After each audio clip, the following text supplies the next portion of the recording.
All right, let's get right into it. We're going to talk about something that's all around us, shaping how we see everything: the media. But this isn't just about what's on the news or what you're scrolling through on your phone. It's really about the invisible architects, the hidden forces that are picking and choosing, framing, and then delivering the information that literally builds your reality. So, let's decode how it all works. So here's what we're going to cover today.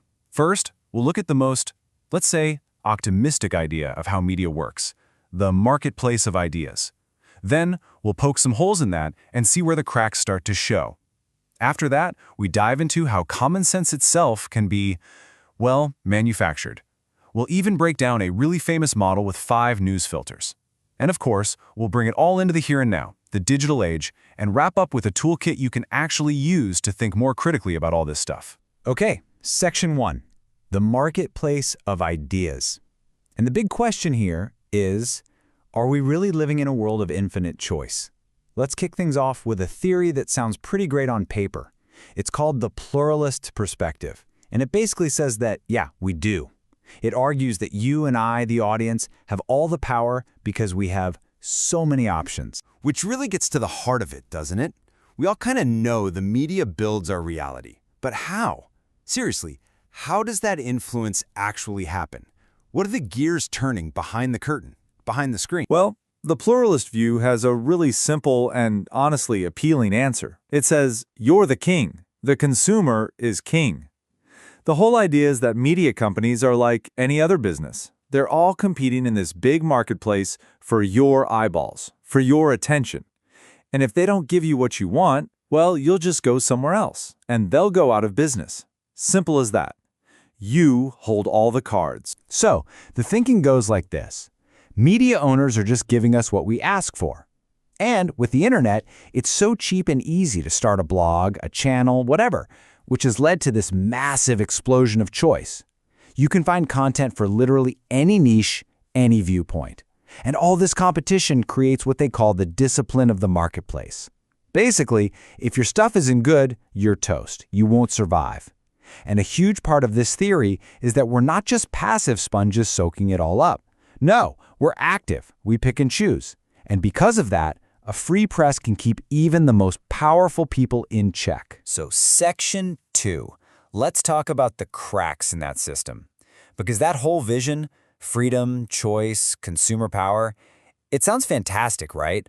But is the marketplace really that free? Once you start digging a little deeper, that super optimistic view, well, it starts to fall apart a bit. Yeah, this is where it gets messy. For starters, this idea that owners are totally hands-off with content, let's be real. We've all heard of powerful media moguls who definitely have a say. And yeah, the internet has tons of options, but think about it. A major TV network or a legacy newspaper still has way more reach and, frankly, more trust than some random blog. And just because there's more competition, it doesn't mean there's more diversity of thought.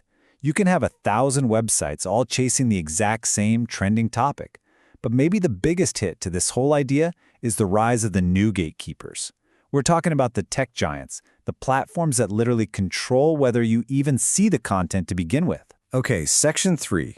If the free market isn't the whole story, then what's really going on? This is where we shift to a much more critical way of looking at things. We're going to talk about manufacturing common sense.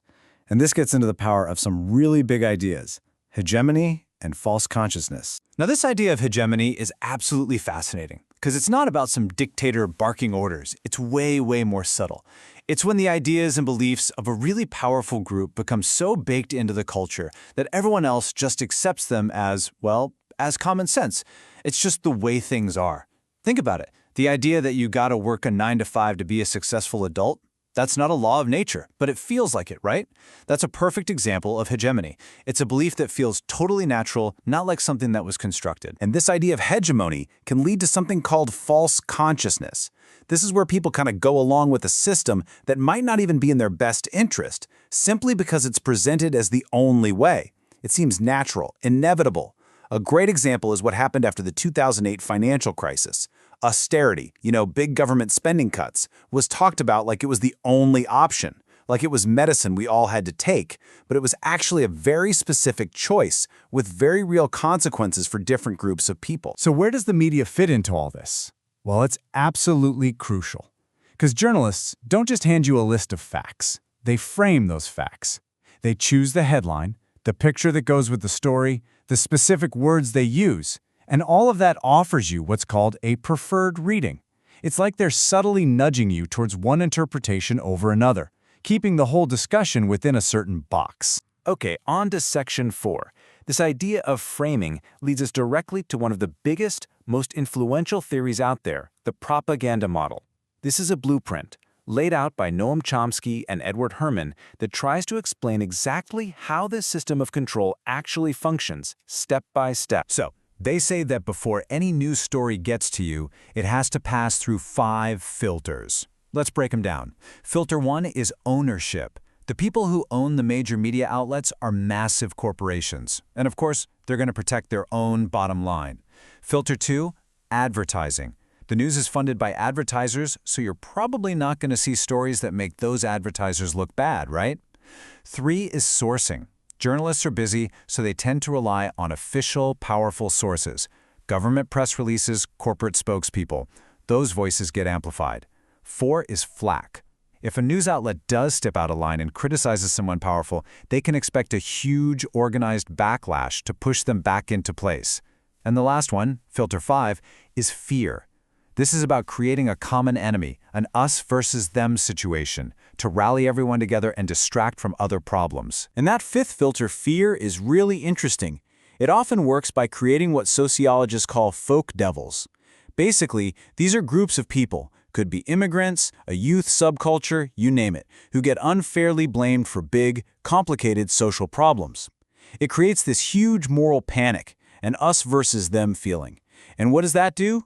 It conveniently takes the spotlight off the real, deep-rooted issues, or the people who might actually be responsible. All right, section 5. So we've got these classic theories, but how do they apply today? In our world of social media, infinite scrolling, and AI, this is where we get into the digital age.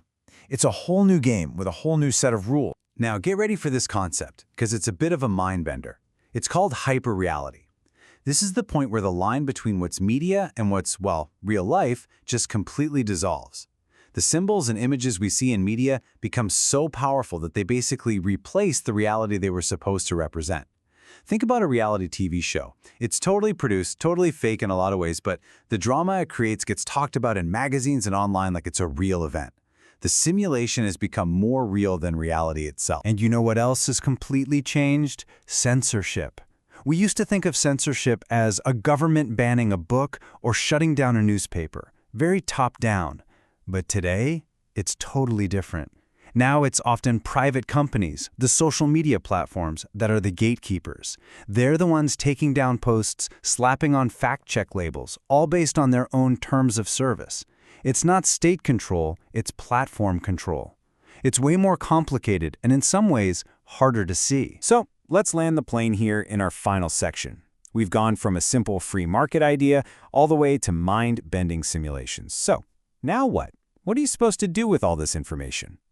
Well, the point isn't just to be able to name these theories. The goal is to turn them into a critical thinking toolkit that you can actually use every single day. So here it is, your toolkit.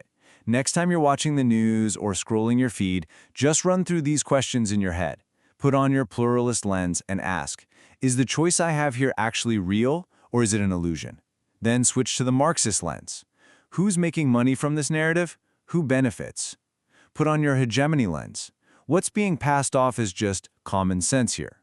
Then, see if you can spot the propaganda model. Can you find any of those 5 filters at work? And finally, the postmodern lens. Where does this media story end and my own real life begin? And that leaves us with one final and maybe the most important question to chew on. In this age of hyperreality, where we're just bombarded with information, with simulations that are literally designed to feel more real than reality, how do you personally draw the line? How do you distinguish between what the media shows you and what you know to be your own grounded, real experience? That right there is probably the biggest challenge for all of us right now.